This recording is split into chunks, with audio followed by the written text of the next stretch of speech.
This video is not about the hype of exciting brand new gear. Although finding great deals and getting your money's worth in itself is a different sort of excitement, maybe like a healthier sort of excitement. There's oodles and oodles of new gear being thrown our way, metaphorically speaking. A lot of expensive gear is amazing. You really do feel like you get your money's worth out of it, but there's other times where you feel like you just don't. And of course, in the end, it's really about what you have access to. So if you have no issues with budget, then of course buy as much expensive gear as you'd like. It's more or less, for the most part, better than the cheaper gear.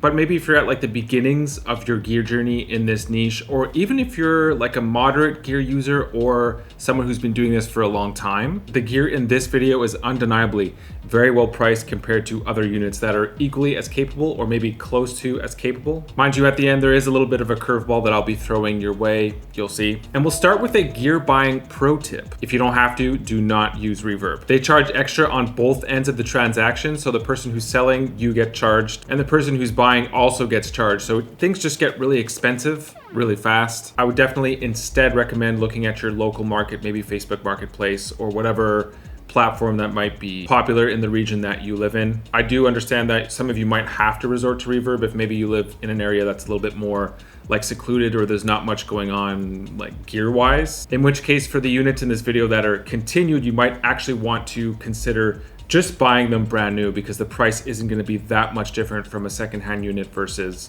a brand new unit with a warranty. Secondhand units usually don't have a warranty. I'm sure there's plenty of other amazing deals out there that I'm not even aware of. So this is just the gear that is a great deal within my gear sphere. In fact, I actually dropped a what do you think is the best synth deal over in my Discord, and a bunch of people gave their answers. If you're someone who likes those sorts of discussions, here's my Discord. There's also a link in the description. Or of course, you could just let us know in the comments what you think the best deals are. I also have a Patreon where I post exclusive content on the regular, like this unusual video where I compared two mixers, the SSL Big 6 as well as the Model 1.4. These are definitely two different mixers, but there is some crossover and a bunch of people requested it, so it's over on the Patreon.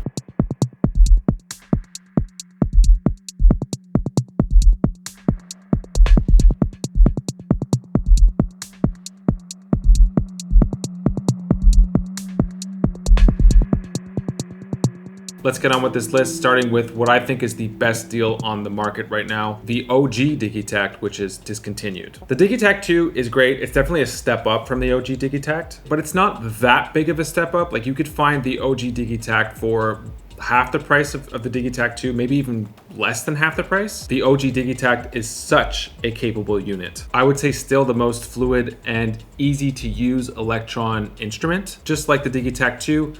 Although it's a little bit simpler than the Digitakt II, so maybe it's a better choice for you, depends. Thank God they didn't change anything about the core workflow from the Digitakt 1 to the Digitakt 2. They just added things to the D2 to make it a little bit more flexible. And of course, they're probably going to be updating it a lot more often than the D1. Things like stereo sampling, you could sequence 16 audio tracks at once instead of just 8. There's also a lot more flexibility to what's called machines for each track. So if you wanted to, you could make all 16 tracks Midi or all 16 tracks audio tracks or everything in between with the Digitakt 2, whereas you can't do that with the Digitakt 1. They added different filter types to the D2. There's also 2 filters per channel as opposed to just 1. They also added a bit crusher and a sample rate reducer per channel. These are all really great additions. That being said, I think the most important point I'll make in the context of this video is that 90% of the things that you compose with the D2, you could do the same thing with the D1. I've never even gotten close to using 16 tracks on the D2. I've always used 8 tracks, if that. In my opinion, 16 audio tracks is a little bit overkill. With the D1, you still have DAW compatibility with overbridge. There is a lot more sampling space with the D2, which for certain producers or performers, that's definitely something to consider. There's an option for 8-bar patterns, so that's 256 steps as opposed to 128 steps with the D1. But again, this is, in my opinion, this is like a little bit excessive. 128 steps is more than enough. Maybe I'm a bit biased, like it really depends on the type of music that you're composing. I'm really into the techno thing, so 1 bar is enough. 16 steps, that on top of using trigger conditions is pretty much all I need, but of course that's dependent on the style of music that I'm into right now. Go check out a few creators that make beats from scratch with the D1 versus with the D2. Maybe like myself, I've done videos on both of those. And I'm talking like an actual beat from scratch video, not a new review like, oh, flashy new instrument, this is what's new about it. Go check out a beat from scratch video to really see how people are using it for real. What I've noticed from my approach of being a D1 and D2 user, again, it's not that big of a difference between the actual useful practical functions between the two instruments. It feels like with the Digitakt II, I'm just using the new functions because they're there, but I'm still relying on the core like foundation of the D1, which is a workflow that is now available for half the price or less than half the price of the D2, right? So you see what I'm saying here. I would say that the biggest difference between the two units is that the D2 has stereo sampling and the D1 has mono sampling, but even still, if you end up making a full track with the D1, you end up panning your parts and then the master out is in stereo. Also, the effect sends are also in stereo. So the end result is very similar. A few things to consider. Let's get on with the Roland TRs.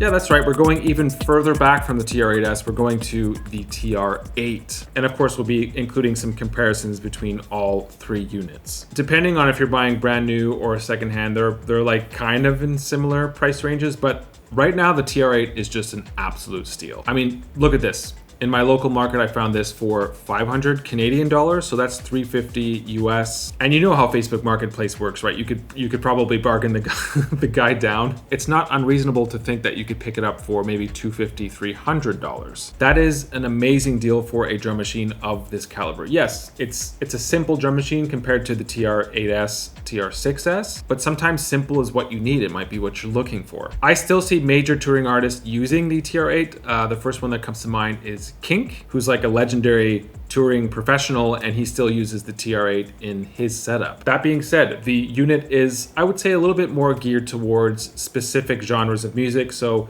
someone like Kink, it's perfect for someone like him who's into the house, maybe techno sort of thing, up-tempo EDM music, especially considering that you're limited to specific Roland drum sounds. It has 808, 909, and I'm pretty sure that they added the 606 to it as well. But don't quote me on that, I'm not 100% sure on that one. In comparison to other sequencers of today, or even the 8S or the 6S, the sequencer is a little bit dumbed down. You have the option of accented or unaccented notes, and they're right on the grid, they're completely quantized. There's no way to nudge the notes or unquantize them in any way. With the TR8S and 6S, it's a little bit closer to an elektron sequencer where you could get into per step precision, maybe change the velocity on certain steps or the decay on certain steps. You could also get into note probability. The 8S and 6S also have what's called motion record, so you could tweak parameters in real time and that will get recorded into your grooves, which is a really great way to sort of bring your drums to life. The 8S and 6S also have pretty much, I'm pretty sure, all of the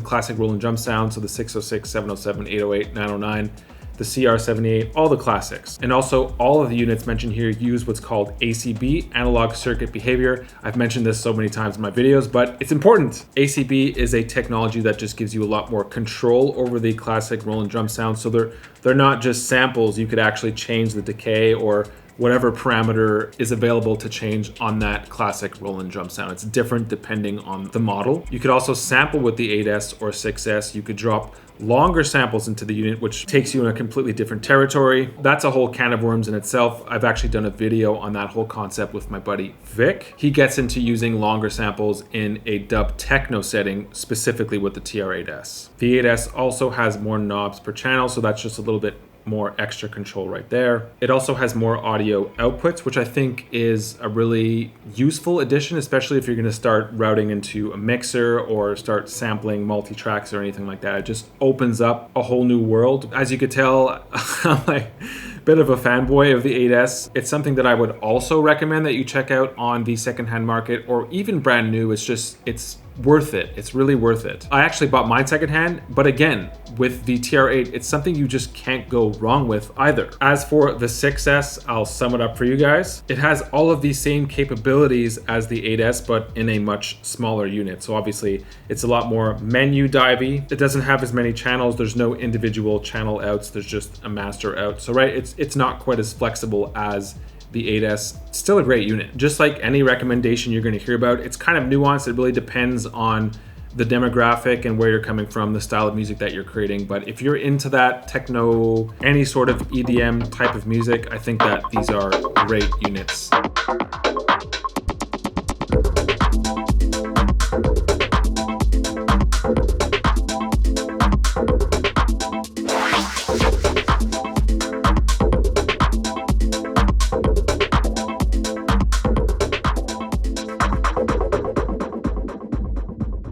The whole Polyend Play Plus debacle. If you're not already aware, Polyend released the Polyend Play a few years ago now, and then maybe about a year or so later they released the Polyend Play Plus, and people were super pissed about it. I mean, kind of understandably. It feels like it could have been like an update as opposed to a completely new unit. I think in the end it's really the timing that kind of pissed people off. Maybe like a design change would have been appreciated, like for example the Polyend Tracker to the Polyend Tracker Mini, right? So it's just a completely different design. In any case, this is another situation where a company releases an identical looking unit. The Polyend Play and the Polyend Play Plus again have pretty much identical workflows as well. The 8 synth voices are a major plus on the P Plus, and that's on top of the 8 sample-based voices that the OGP has. The Plus's USB port can now send multi-channel audio via USB, which is also very impressive. So these are really big pluses, but besides that, the units are more or less identical. I think that because of the reaction to the release of the Polyend Play Plus, for whatever reason, the OG Polyend's price just really dropped. If you'd like a little bit more help in this department, a little bit more insight on the OG Polyend Play, here's a video on that. Might help you out. The reaction of the release of the Polyend Play Plus might be an unfortunate situation for Polyend as a company, but at least now there's one positive aspect about it. The Polyend Play is now a steal. The price to capabilities ratio is, in my opinion, off the charts.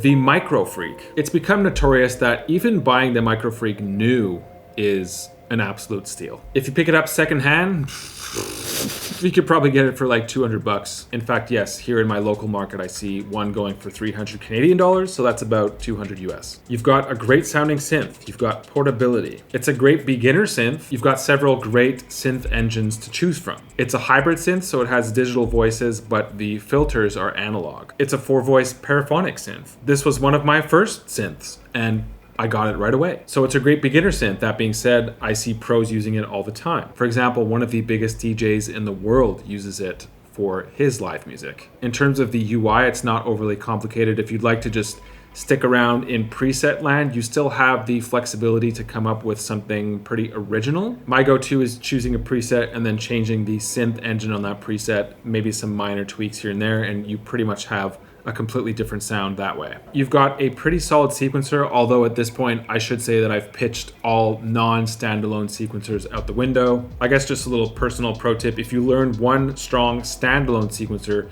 then it trumps all the rest. You don't have to learn any other sequencer again, which is a time saver. The keyboard is a little bit weird for sure. Like, you're not going to be taking a crazy jazz solo on this thing. I should also say, in all transparency, I actually got rid of my MicroFreak because I picked up the MiniFreak. So I don't like for there to be too much overlap in my setup, and I found that the MiniFreak was just a step up. All right, so the next one is a bit of a hot take, honestly. The Akai APC40 Mark II, which is just a Midi controller. It's discontinued, and it's actually gone up in price since it has been discontinued. But before getting into all of that, let's talk about today's sponsor, DistroKid. If you're looking for the best gear deals, there's a chance that you also produce music with said great gear. And this is where DistroKid comes in. So they are a music distribution platform, and they're specifically geared towards independent artists and producers like myself and maybe you or maybe future you. And so if you're someone who's interested in officially releasing your own music to major streaming platforms, DistroKid is just the way to go. Here's a few reasons why they're great. In terms of what's new, they recently released a smartphone app, which makes checking your important DistroKid stats Easy and accessible. The app is now available on Android through the Play Store. Essentially everything that you've been able to do on the DistroKid desktop app, you're now able to do through your smartphone. In fact, here's a list of key features that the app offers you. You might want to pause it now if you want to check them out. In today's day and age, we all know how many hats we have to wear as artists and producers. It can just be a lot, so write the music, produce the music. Then you've got to create content to promote it a few weeks before it's released. Then you've got to continue creating content after it's been released to promote it. It's a lot, and I'm not saying that DistroKid does all of this work for you, but they do make it a lot easier for us with the free promotional tools that they offer. The one I use most is Hyperfollow. It's essentially a free landing page or link tree. It's super clean. You could link maybe your latest video, your latest single, other important links you'd like to lead people to. I also use promo cards whenever I release a single. Just select the single that you would like to promote and it'll auto-generate a few different options for you to choose from. Go with DistroKid. It's just over $20 a year to release unlimited music to all major streaming platforms. You keep 100% of your streaming royalties. So many other tools that they offer for someone who's independent.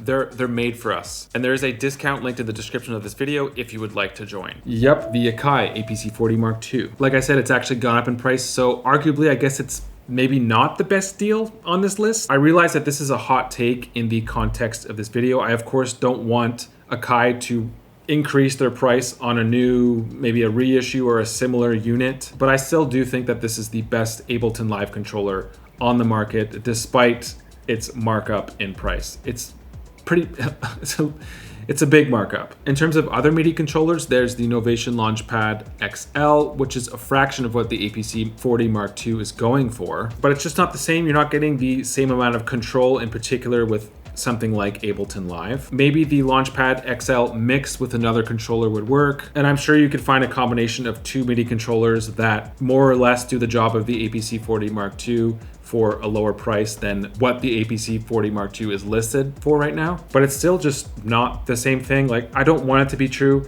but I really think that it is true. It's just so simple and straightforward. You have your layout of your scenes right here. You could scroll through the scenes. You could assign a few controls to these knobs, but not too many controls because having too many does get a little bit distracting. Maybe use it as your controller and mixer along with Ableton Live on your laptop, which makes that combination an extremely efficient and compact setup. Maybe if you want to expand a little bit, you could take it a step up and add like an actual mixer. I have the SSL Big 6, and this is a combination that I've been thinking of using. The SSL Big 6 as my mixer, APC-40 Mark II as my MIDI controller for my Ableton effects, and then I could jump from one scene to the next using the APC-40 Mark II. I think that that would give so much control, not as much of a compact setup anymore because the SSL Big 6 is quite big. The great thing about the APC-40 Mark II is that there's no menu diving. Like if you use a standalone push, you're gonna start getting into menu diving. I know that a lot of people swear by push, but in my opinion, I think that having a laptop, all your description is right there. And then the APC-40 Mark II is like a mirror image of your Ableton session. So to me, that just makes the most sense. That being said, I know that a lot of people don't want to rely on looking at their computer screen in a live set or like any sort of performance situation. In which case, yeah, it's not the setup for you because the APC-40 Mark II, there's absolutely no description there. Again, it's really just a matter of preference. There's a lot of nuance there. And if you'd like a full in-depth video of how to use the APC-40 Mark II with Ableton Live on your laptop, here's that video. It's also in the description. Of course, I'm only covering a few items here, but if you think there's other gear that is also an amazing or like underrated great deal, let us all know in the comment section or come to my Discord. We love having little discussions like that, just talking about gear and synths and nerding out. I again also invite you over to my Patreon. I have a bunch of exclusive content there. Would love to see you there. Thanks for being here, guys, and hope to see you in the next one.